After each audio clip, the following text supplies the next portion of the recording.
বান্দা তওবা ভঙ্গ করেছো, আবার কর, আবার কর, আবার কর। কারণ আমি তওবাকারীকে কেমন ভালোবাসি জানো নি রে বান্দা? আমি আল্লাহ তওবা করনেওয়ালারে এত মোহাব্বত করি, গুনাহ করাটা এত মারাত্মক না, তওবা না করাটা যেমন মারাত্মক। আমি আল্লাহ পাক তওবার দরজা খুলে ডাকতে থাকি, ও বান্দা কি পরিমাণ গুনাহ করছো, আয় ক্ষমা চা, পাহাড় পরিমাণ এখনই মাফ করে দিব। কারণ এটা আমার স্পেশাল পাওয়ার। আমি আল্লাহ তোরে এতটাই মোহাব্বত করি, তওবা করবি। আমি আল্লাহর মোহাব্বত নিয়া জাহান্নামের ভয়, 2 ফোঁটা চোখের পানি ছেড়ে যদি তওবা করো, চোখের পানিটা গালের নিচে যাওয়ার আগে সব গুনাহগুলো মাফ করে দিব। قل يا عبادي الذين أسرفوا على أنفسهم لا تقنطوا من رحمة الله। আল্লাহ বলেন নবী জানায় দেন, যারা আমার বান্দা, এই জমিনে যত বান্দা কার? নাকি ওজায়ের নবীর? আল্লাহ বলেন তোমরা আমার প্রিয় বান্দা, তোমরা আর কারো বান্দা না, ওজায়েরেরও বান্দা না, ঈসা নবীরও বান্দা না, বরং তোমরা যাদেরকে খোদা খোদা বলিয়া সম্মান দেও, এদেরকেও আমি আল্লাহ সৃষ্টি করেছি। আমি আল্লাহরে কেউ সৃষ্টি করে নাই, আর আমি আল্লাহ কারো পেট থেকে সৃষ্টি। লাম ইয়ালিদ লাম ইউলাদ উলাইকাস, লাম ইয়ালিদ লাম ইউলাদ উলাইকাস, ওয়ালিদু মাউলুদেরা উ খালেকাস। আমার আল্লাহ এক, কুল হুয়াল্লাহু, আল্লাহর সাথে আর কোন অংশীদার, ওয়ালাম ইয়াকুল্লাহু কুফুয়ান আহাদ, আমার আল্লাহর সমান কেউ নাই, জাতের দিক থেকেও নাই, গুণের বেলায় নাই। আমার আল্লাহ জাত হিসাবে এক, সত্তাগতভাবে এক, গুণের বেলায় এক। আমার আল্লাহর গুণের সাথে কারো কোনো অংশ নাই। আল্লাহ বলেন, ও নবী জানায় দেন, তোমরা আমার বান্দা, প্রিয় বান্দা, শুধু বান্দা না, প্রিয় বান্দা। কারণ আমি আল্লাহর মেয়ে নাই, ছেলে নাই, স্ত্রী নাই, পরিবার নাই, আমি এক। আমি বড় আদর করে তোমাদের বানাইলাম। আমি আল্লাহ তোমাদের জন্য শান্তির ব্যবস্থা জমিনের মধ্যে করে দিলাম, সুন্দর খানার আয়োজন করলাম, চলাফেরার জন্য ব্যবস্থা করলাম, রাতের বেলা একটু আরাম করে ঘুমাইবা। আমি আল্লাহ তোমার মাথাটায় যেন শক্ত কিছু না লেগে কষ্ট হয়, আমি আল্লাহ নরম বালিশ বানানোর জন্য গাছের আগায় তুলা দিয়ে দিলাম। ওই তুলা দিয়া বালিশ বানাইয়া ঘুমা, আবার আরাম পাইয়া এমন ঘুম দিস না যে ফজরের নামাজ কাজা হয়ে যাবে। সামান্য ঘুমাইয়া ফজরের নামাজটা আদায় কর, ঘুমাইয়া যেই সময় কাটাবি ওই সময়টাও নেকের পাল্লায় ওজন দিয়া দিব। আতিনা ফি দারে দুনিয়া না হাসান, আতিনা ফি দারে উকবা না হাসান, ইয়া গিয়াসাল মুস্তাগীসিন ইহদিনা লফতিখারা বিল উলুমে ওয়াল গিনা। হর গরিদে নেকো তু তৈয়ার হে, জু না মঙ্গে উসসে তু বেজার হে।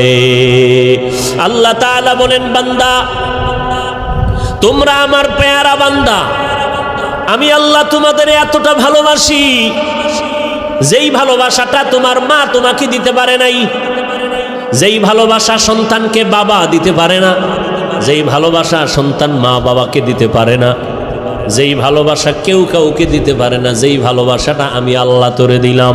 যদি ভালো নাই বাসতাম, আমার দেওয়া সূর্যের আলো, চাঁদের আলো, পানি বাতাস ভোগ করতেছো, আমার দেওয়া নদীর মাছ, আমার দেওয়া গাছের ফল, জমিনের ফসল খাইয়া একবারও আলহামদুলিল্লাহ বললি না।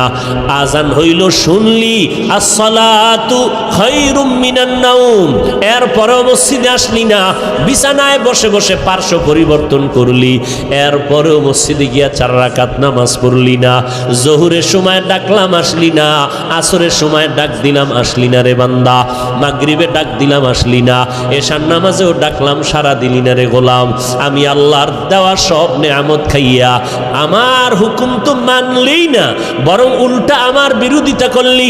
আমি আল্লাহ যা পছন্দ করি তুই তা পছন্দ করো না, আমি আল্লাহ আমল পছন্দ করি তুই আমল পছন্দ করো না, বরং নিজেও নামাজ পড়ো না, না, যারা নামাজ পড়ে তাদেরকেও পছন্দ করো না, নিজেও দাড়িটা লম্বা করো না, যারা দাড়ি লম্বা করে তাদেরকেও পছন্দ করো না, নিজেও টুপি পরো না, যারা টুপি পরে তাদেরকেও পছন্দ করো না।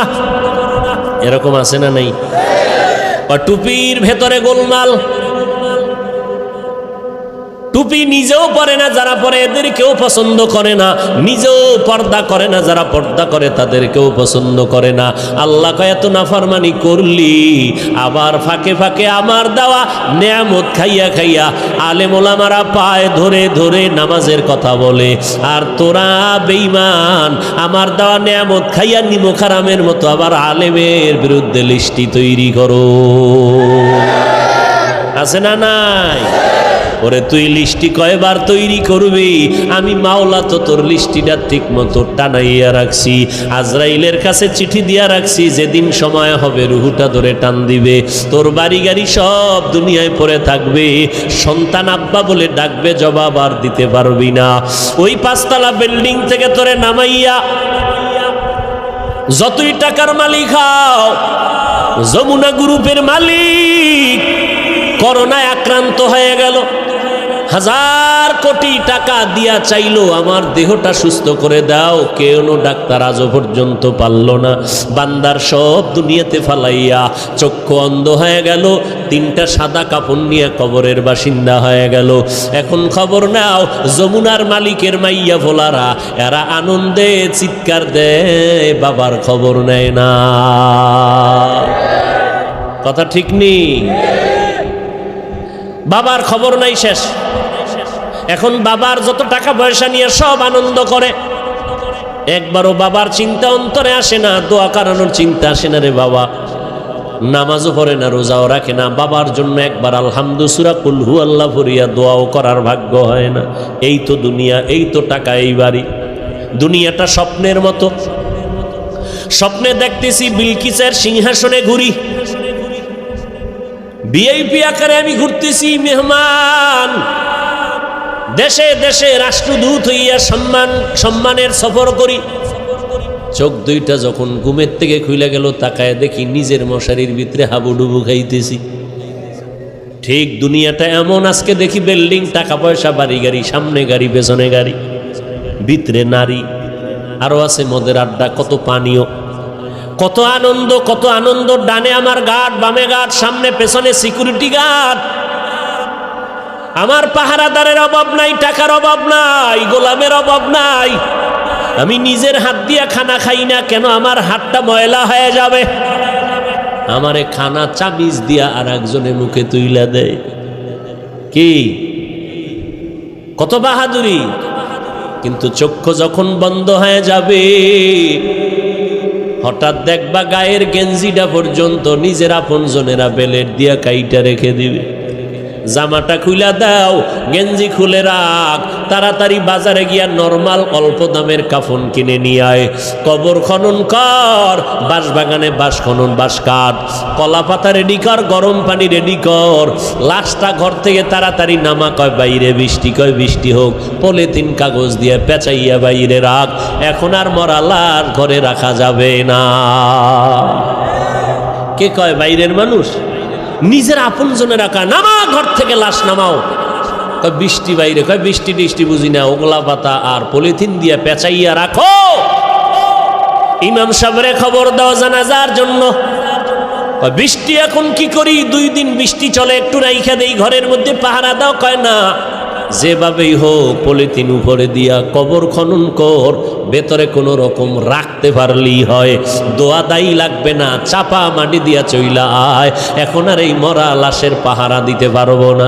শুধু তাই না, করোনায় দেখাইয়া গেল, কয়েক মাস আগে তোমরা তো ফেসবুক শরীফের ভেতরে দেখেছো, এই যে ঢাকা বাড্ডা থানার ভেতরে আজদাহা 2টা সন্তান, মহিষের মতো 2 সন্তান, বাবা লেখাপড়া শিখাইয়া গেল, বাবায় টাকার অডেল সম্পদ রেখে মরে গেল।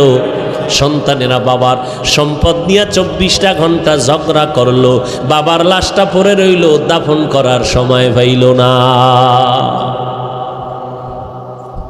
2 সন্তান, বাবার টাকা পয়সা নিয়ে ঝগড়া, বাবার লাশ দাফনের ফিকির নাই। এমন কুলাঙ্গার সন্তান জন্ম দিয়া কি লাভ হবে? আর এমন কুলাঙ্গারের বাবা দাবি করে কি লাভ? যেই সন্তানের মানুষ বরদোয়া করে এই সন্তানের বাপ হইয়া লাভ কি হবে? এমন সন্তান জন্ম দিয়া কি লাভ হবে? একটা সন্তান যদি এমন হইতো যেই সন্তানের আদর্শ দেখে আরো 10টা সন্তান ভালো হয়ে গেছে, যেই সন্তানের আখলাক দেখে স্কুলের বহু সন্তান আখলাকলা হয়ে গেল, স্কুলে ঠিকই পড়ে, কলেজে পড়ে, কিন্তু নামাজ ছাড়ে না, কারো সাথে খারাপ ব্যবহার করে না, এমন ছাত্র কলেজ স্কুলে আছে না নাই? যুবক দেখা হইলি হুজুরের দেখে আগে সালাম দেয়। ওই সেদিন একটা ছেলে গেছে আপনাদের এই এলাকার, বাবা কোটি কোটি টাকার মালিক, কিন্তু আলহামদুলিল্লাহ ছেলেটা এক ওয়াক্ত নামাজ বাদ দেয় না, কোরআন শরীফ পড়ে, স্কুল কলেজের পড়াও ঠিক রাইখা আবার আরবি লাইনের পড়াটাও পড়ে। এই সন্তান ও আজীবন স্কুল কলেজে পড়লেও তো সেলিউট দিব, ধন্যবাদ দিব, কলিজা খুইলা দোয়া আসবে, বরদোয়া আসবে না। আল্লাহ গো এই যুবকের তুমি কবুল করে নাও। এমন একটা যুবক আমার সোনার বাংলাদেশে যদি কোনো জেলার এসপি হয়, ওই যুবকের এসপি গিরিটা চলবে স্বর্ণের অক্ষরে, ইতিহাস হয়ে থাকবে।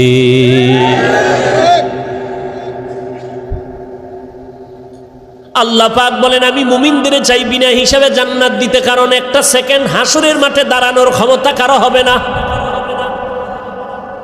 আর যারা গুণমুক্ত হইয়া তওবা নামের দরজা দিয়া ঢুইকা কবরে যাবি রে বান্দা, কিয়ামতের ময়দানে আল্লাহ ডাকবে না, আয় সূর্যের গরম মাথায় লাগাইস না, সইতে পারবি না। আমি আল্লাহর ডাইন পার্শ্বে নূরের তৈরি আরশে আজিম, ওই আরশে আজিমের ছায়ায় গিয়ে তোরা আশ্রয় নে। একটু পরে মোহাম্মদ যাবে জান্নাতের তালা খুলতে।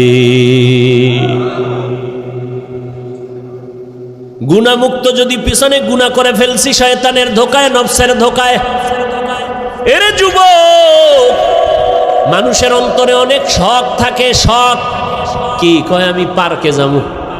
আল্লাহ কয় গেছো তো, এবার ফিরে যা। মনের ভেতরে তোর শখ ছিল তুই আড্ডা দিবি, নারীদের নিয়ে দিছো, এবার তওবা কর।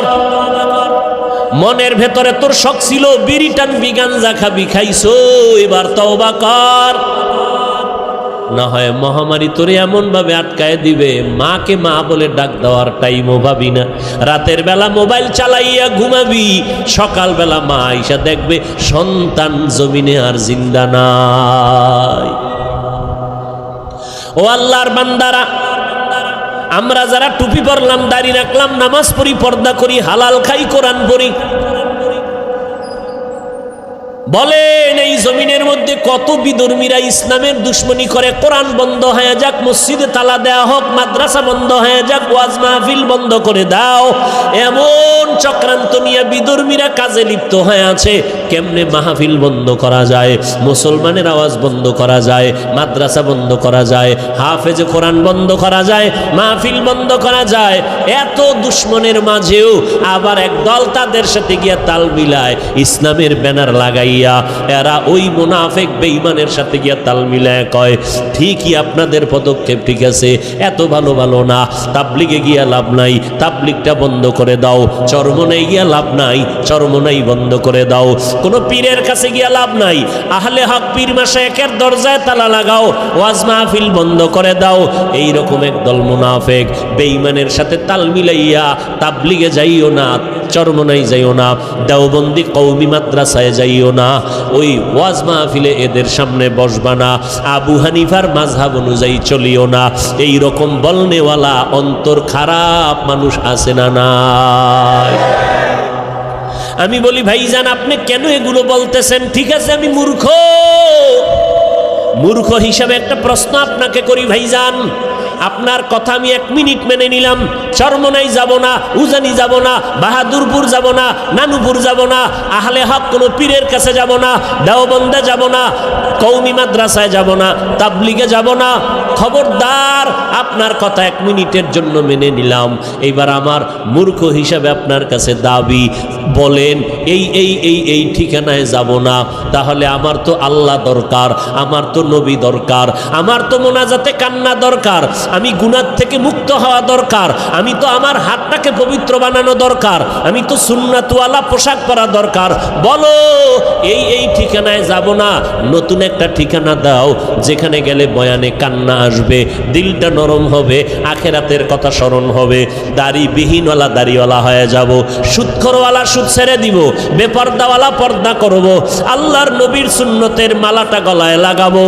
এমন একটা ঠিকানা আমাদের বলে দাও। এরা এদিকেও যাইতে দেয় না, ঠিকানাও নতুন দেয় না। তাহলে আমরা বুঝতেছি এরা আসলে আমাদের কল্যাণ চায় না, এরা বিধর্মীদের পা চাটা দালালি করে। এই যুবকেরা, সহজ কথা না বুঝলে আর কেমনে বুঝাবো? তাবলিগে যাব না, চরমনাই যাব না, আবু হানিফারে মানব না, কওমি মাদ্রাসায় যাব না, দেওবন্দির কাছে যাব না, সব ছেড়ে দিব। তবে কোথায় যাব? ঠিকানা দাও আলাদা, যেখানে গেলে দাড়ি উঠবে, টুপি উঠবে, দাড়ি উঠবে, পাগড়ি উঠবে, কান্না আসবে, আমল হবে, মা বাবার খেদমত করতে পারবো, আকীদা ঠিক হবে, এরকম একটা ঠিকানা দাও। ঠিকানাও দেয় না, ঠিকানাও। আর এরকম ঠিকানা আমরা তো দেখিও না যে চরমনাই, তাবলিগ, দেওবন্দি, কওমি, উজানি, বাহাদুরপুর, নানুপুর, হক্কানি পীর মাশায়েখ ছাড়া বন্ডটন্ড যেটি আছে এদের কাছে গেলে যে দাড়ি উঠবে, কান্না আসবে, এরকম একটা জায়গাও বাংলাদেশে আমি দেখি না। বরং তাবলিগে আসিল, একটু আমল টামল করছে, ঠিকানা হারাইয়া উল্টা পাল্টা দৌড়াইয়া কয় তাবলিগ করা শিরিক। দাড়ি ছোট কেন? কয় মওদুদি সাহেবের ফতুয়ায় আছি, এখন মদিনার ফতুয়ায় নাই। কি আমল টামল সাইরে দিস, আগে একটু নফল টফল পড়তাম। না না না, নফল নাই। আরে নফল পড়ব মিয়া, আমগো হুজুরে কইছে বিতির নামাজও লাগে না, ব্যাস। অমুকে কাফের, অমুকে মুশরিক। আরে বাপরে বাপ, এটা কাফেরের কন্ট্রাক্টারই লইছে, আছে না নাই? কাফের কইতে জিব্বায় মোটেও বেরেক নাই। এগুলো কেন? আল্লাহর ভয় অন্তরে না থাকলে এগুলো হয়। আরে আমরা আমগো বিপরীত লাইনে যারা আমগো খালি গালি দেয় মোহাব্বতে বিসমিল্লাহ সারা, পাঁচকল্লি ছিঁড়ে ফেলে দাও, এটা মুসলমানের টুপি না। এইভাবে বলার পরেও আমরা কখনোই অশালীন কথা বলি নাই, বলছি।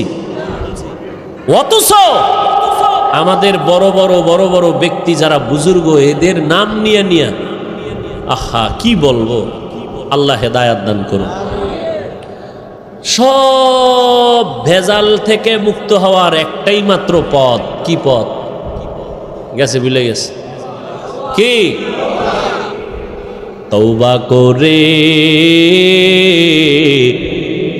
আবার তওবা ভাঙ্গিলাম, অবশেষে খাঁটি তওবা করিলাম, অবশেষে খাঁটি তওবা করিলাম। সকলেরই দরজা হইতে ফিরিয়া আপনারও দরজায় রইলাম পড়িয়া। আপনি যদি মাফ না করেন বান্দারে, বলে না আপনার বান্দা যাবে কার দ্বারে।